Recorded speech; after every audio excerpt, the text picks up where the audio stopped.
اعوذ باللہ من الشیطان الرجیم بسم اللہ الرحمن الرحیم. ویورز السلام علیکم. ویورز میں ہوں آپ کا میزبان سید احمد سمیع اور آپ دیکھ رہے ہیں سید احمد سمیع یوٹیوب چینل راولپنڈی اسلام آباد سے.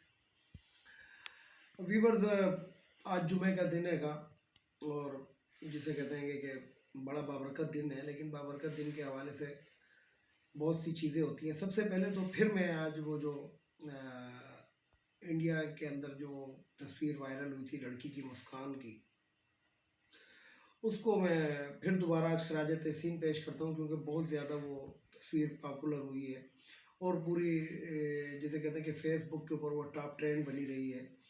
تو بات یہ ہے کہ یہاں پہ میں یہ بات ضرور کہوں گا کہ خدا کے لیے جو پاکستان کے لوگ ہیں یہ شکر ادا کریں. جو یہ پاکستان کے در پہ پڑے ہوئے ہیں نا، ان کو شکر ادا کرنا چاہیے کہ ہم ایک آزاد مملکت کے اندر رہ رہے ہیں اور ہم پہ کوئی اس قسم کی وہ نہیں ہے. نہیں تو میں کچھ تصویریں میں نے اور بھی پبلک کی تھیں جس کے اندر وہ نالیوں کا پانی برقع پوش خواتین کے اوپر ہندو پھینک رہے ہیں اور اس قسم کی ہوں. تو آج کیونکہ فیس بک کے اوپر میرا تعلق مطلب جسے کہتے ہیں کہ کافی وسیع ہے، تقریباً بہت زیادہ.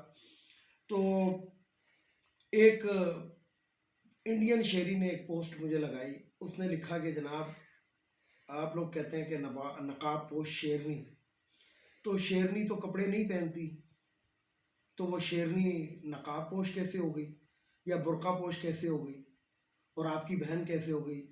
تو میں نے اس کو جواب اسی کی لینگویج کے اندر پھر دیا. میں نے کہا جو گائے ہوتی ہے وہ بھی کپڑے نہیں پہنتی تو وہ تمہاری ماں کیسے ہو گئی؟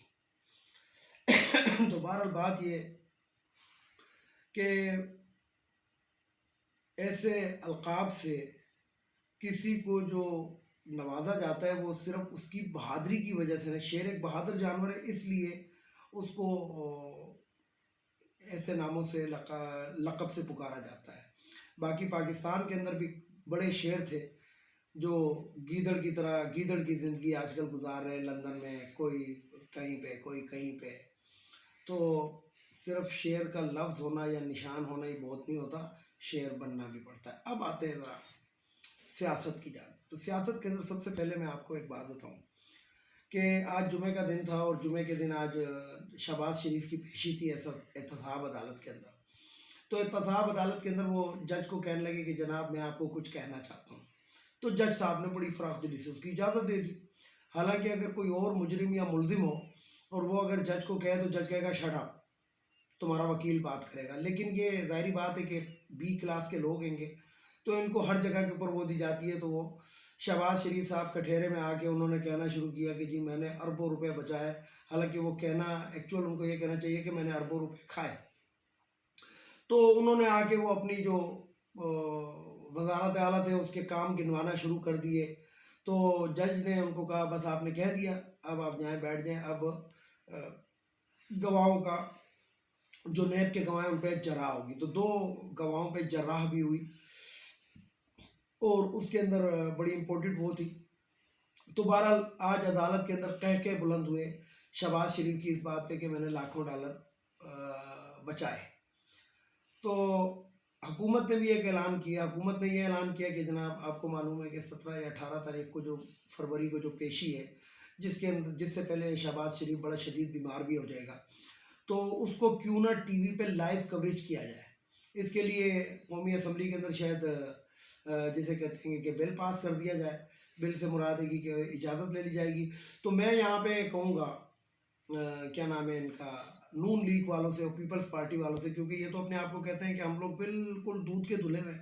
تو اب اس بل کی اگر یہ بل آتا ہے نا تو اس کی جناب بھرپور طریقے سے ان کو حمایت کرنی چاہیے کہ ہاں جی دکھاؤ، اگر چور نہیں ہے تو دکھاؤ. تو یہ 2 دن کے اندر ہی آپ کو پتہ لگ جائے گا کہ چور کون ہے اور چوری کو کس طرح چھپانے کی کون کون کوشش کر رہا ہے.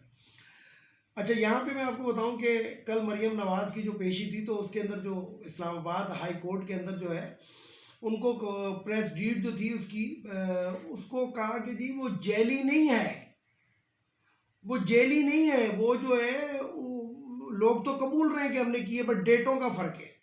تو ڈیٹوں کا فرق جناب اسی طرح ہوتا ہے محترم جج صاحب آپ ذرا غور کریں کہ یہ پریس ڈیٹ کب کی ہے اور کیسز کب کے ہیں. عوام کو آپ لوگ بیوقوف بناتے ہیں. عوام پہلے آپ اس طریقے سے وہ کرتے ہیں، جرا کرواتے ہیں، یہ کرتے ہیں وہ کرتے ہیں، اور اس کے بعد یہ جسٹس قاضی فائز عیسیٰ کی طرح اس کو پتلی گلی سے مت نکالیں. عوام دیکھ رہی ہے اور بڑے غور سے دیکھ رہی ہے اور یہ سب کچھ دیکھ رہی ہے. لیکن مسئلہ تو یہی ہے کہ یہاں پہ دنیا کے اندر عوام پہ اگر کوئی ظلم ہوتا ہے تو وہ کہتے ہیں کہ ہم تمہیں کورٹ میں دیکھیں گے، لیکن پاکستان کے اندر کہتے ہیں کہ روز قیامت کے دن دیکھیں گے. تو بات یہ ہے کہ قیامت کے دن تو شاید ان ججز میں تو ڈر تو ان کو لگتا ہی نہیں ہے قبر سے یا اس سے محشر سے.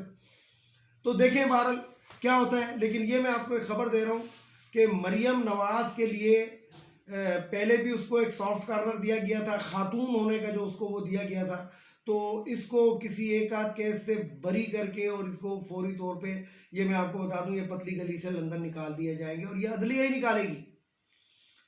اور نام کیا ہوگا کہ جناب یہ این آر او نہیں ہے، یہ پے آر او ہے. پیسے دو ججز کو، وکلا کے تھرو ججز کو دو اور اپنا کیس کو وہ کرو اور کچھ جسے کہتے ہیں کہ نکل جاؤ. نکلنے کے بعد پھر کیا ہوتا ہے کہ وہ آپ لوگوں کو پتہ ہے، وہ جو شہباز شریف بھی نکلا ہوا ہے، وہ دوسرا جو ان کا سمدھی ہے وہ بھی نکلا ہوا ہے. کیا کر لیا ان پاکستان کی عدالتوں نے؟ ان کا تو حکم جو ہے ادھر نہیں چلتا. کل میں ایک ایس پی صاحب کی، ایس پی ہیں یا آئی جی ہیں جو بھی ہیں لاہور کے، ان کی کل میں ایک تقریر وہ ایک انٹرویو سن رہا تھا. اس کے اندر انہوں نے بڑا لفظ کہا. انہوں نے کہا جس دن کوئٹہ کے اندر ڈیوٹی کے اوپر مامور افسر کو ایک سیاستدان نے اپنی گاڑی سے اڑایا تھا، اس دن ریاست ختم ہو گئی تھی. ڈوب مرنا چاہیے ان ججز کو، اس جج کو کہ جس نے اس شخص کو رہا کیا. ویڈیو ایویڈنس ہونے کے باوجود اس جج کو تو وہاں پہ باقاعدہ خود سو موٹو لینا چاہیے تھا، نہ کسی گواہ کی ضرورت تھی نہ کسی اس کی.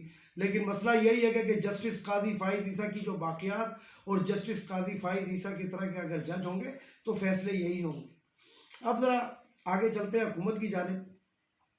عمران خان کے گرد جو ہے نا سارے چور ڈاکو اکٹھے ہو چکے ہیں اور ان لوگوں کو یہ مسئلہ پڑا ہوا ہے. ایک تو اب وہ خزانے کی طرف بھی دیکھ رہے ہیں کہ کچھ حالات بہتر ہو گئے ہیں، تنخواہوں میں اضافہ ہو رہا ہے، یہ ہو رہا ہے وہ ہو رہا ہے، مہنگائی پہ بھی کنٹرول. 18 تاریخ کے بعد آپ دیکھیں گے کہ بہت کچھ پاکستان میں تبدیل ہوگا.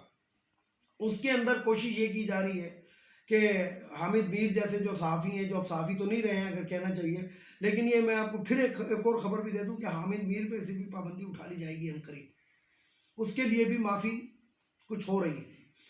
تو بات یہ ہے گی کہ جسے کہتے ہیں کہ حامد میر جیسے جو صحافی ہیں انہوں نے تو باقاعدہ آصف علی زرداری اور شہباز شریف کو وزیر اعظم نامزد کر چکے ہیں. یہ لوگ تو سلیم لفافی جیسے جو ہیں، کیونکہ یہ جو حامد میر ہے اگر یہ کسی کا دوست ہے تو یہ سب سے زیادہ اور عزیز دوست ہے آصف علی زرداری کا. اور جو لفافی ہے وہ آپ کو پتہ ہے نون لیگ کا. تو وہ نون لیگ والا جو ہے وہ شہباز شریف کو وزیر اعظم بنا چکا ہے اپنی دانست کے اندر، اور وہ جو ہے حامد میر جو ہے وہ آصف علی زرداری کو بنا چکا ہے. یہ شکر ہے کہ مولانا فضل الرحمان اس ٹائم اسمبلی میں نہیں ہے، نہیں تو کوئی نہ کوئی صحافی مولانا فضل الرحمان کو بھی ابھی تک بنا چکا ہوتا، جس کے میرا خیال ہے کہ دوسرے جنم کے اندر جو ہندوؤں کے مطابق ہوتا ہے مسلمانوں میں تو ہوتا بھی نہیں ہے. شاید دوسرے جنم کے اندر یہ بن جائے، لیکن انڈیا کا بنے یا کہاں کا بنے یہ مجھے نہیں معلوم. تو بات یہ ہے کہ عمران خان کے جو کچھ وزراء ہیں ان کے لیے بوری کا منہ کھولا جا رہا ہے. اب میں یہاں پہ پھر ایک بات کروں گا پاکستانی قوم سے، عوام سے، جو بھی ہیں، کہ مجھے صرف ایک چیز کا جواب دیں. آپ کیا ایسے لوگوں کے منہ پر تھوکنے کا آپ کا دل نہیں کرتا کہ جو 3 سال 4 سال 4.5 سال 4.25 سال حکومت کے اندر رہ کے مراد کے مزے اڑا کر، تمام چیزوں کے ڈی اے کے ہر چیز کے مزے اڑا کر، اور آخر کے اندر وہ جو ہوتے ہیں دوسروں کے ساتھ مل جاتے ہیں جس کو فلور کراسنگ کہتے ہیں، لیکن ان سیاستدانوں نے اپنے مطابق یہ تمام کیا ہوا ہے. قوانین بنائے ہوئے کہ جو آزاد امیدوار ہیں گے وہ فلور کراسنگ کر سکتے ہیں. تو لہٰذا میری تو یہی ایک وہ ہوتی ہے، اور میں یہی بات کرتا ہوں کہ ان لوگوں کو صرف آپ لوگ پہچانیں. یعنی کہ دیکھیں یہ ان مرغابیوں کی مانند ہیں کہ جو ایک تالاب کے خشک ہونے پہ دوسرے کا انتخاب کرتی ہے، جبکہ میرا جہاں تک خیال ہے کہ سیاستدان کو اپنے کردار میں اتنا پختہ ہونا چاہیے، کنکریٹ کے اس قلعے کی مانند ہونا چاہیے جو سینکڑوں سال کے بعد بھی اپنی موجودہ حالت میں ملے. اس مرغابی کی مانند نہیں ہونا چاہیے جو ایک تالاب سے دوسرے تالاب پہ چلی جائے پانی دیکھ کے. تو بہرحال پاکستان کا یہی المیہ ہے کہ پاکستان کو قائد اعظم محمد علی جناح کے بعد ایوب خان، ان کے بعد پرویز مشرف، اس کے علاوہ کوئی قیادت پاکستان کو میسر نہیں آئی. اور جو یہ اچھے لوگ تھے، قائد اعظم کا کیا حال ہوا وہ آپ کو معلوم ہے، ایوب خان کو کیا حال ہوا آپ کو معلوم ہے، پرویز مشرف کا کیا حال ان ججز نے کیا، ان کالے کوٹ والوں نے کیا، یہ آپ کو معلوم ہے. لیکن ادھر پھر وہی والی بات کروں گا. میں نے ایک ویڈیو کے اندر یہ پہلے بھی بات کی تھی، اس دن شاید میں غلط کہہ گیا تھا، لیکن آج میں اس کی تصحیح کر دیتا ہوں، صحیح کہہ دیتا ہوں کہ 40 عالموں کو ایک دلیل دے کے قائل کیا جا سکتا ہے، لیکن ایک جاہل کو 40 دلیلیں دے کے قائل نہیں کیا جا سکتا. اور ہماری عوام اس چیز پہ بھری پڑی ہے، جن کو سمجھ ہی نہیں آ رہی. یہ صرف آلو پیاز ٹماٹر کی مہنگائی کو دیکھتے ہیں، بحیثیت قوم ملک کو نہیں دیکھتے. ویڈیو کو لائک کریں، شیئر کریں، سبسکرائب کریں، بیل آئیکن کے بٹن کو ضرور دبائیں تاکہ میری نیکسٹ ویڈیو آپ کو مل سکے. اس کے ساتھ اجازت چاہوں گا. اجازت چاہنے سے پہلے میرے روایتی جملے: ایک ان افغانیوں کو ہمارے ملک سے جانا چاہیے. ایک خواتین کی مخصوص نشست قومی اسمبلی، صوبائی اسمبلی، سینٹ سے ختم ہونی چاہیے. تیسرا، بھگوڑا جو لندن میں بیٹھا ہے واپس آنا چاہیے. اور سب سے آخر میں جسٹس قاضی فائز عیسیٰ، میں روزانہ اپنی ویڈیو میں تمہارا نام لوں گا. تم چور ہو. برطانیہ کے اندر کوئی جج ساری زندگی نوکری کر کے ایک گھر نہیں بنا سکتا، لیکن تم وہ پاکستان کے جج ہو جس نے پاکستان میں ججی کر کے اور 3 کیا کہتے ہیں کہ مکان جو ہے وہ لندن میں بنائے گئے. تو میں یہاں پہ عدلیہ سے گزارش کروں گا کہ اپنے اس کرپٹ جج کو دیکھیں، اسی کو نہیں جتنے بھی کرپٹ ججز ہیں ان کو دیکھیں، ان کے اثاثہ جات کو دیکھیں، ان کی بیویوں کے آنسوؤں کو نہ دیکھیں. اس کے ساتھ اجازت چاہتا ہوں تمام دیکھنے والے سننے والوں کو. اللہ حافظ. اور آخر میں وہی نعرہ: پاکستان زندہ باد.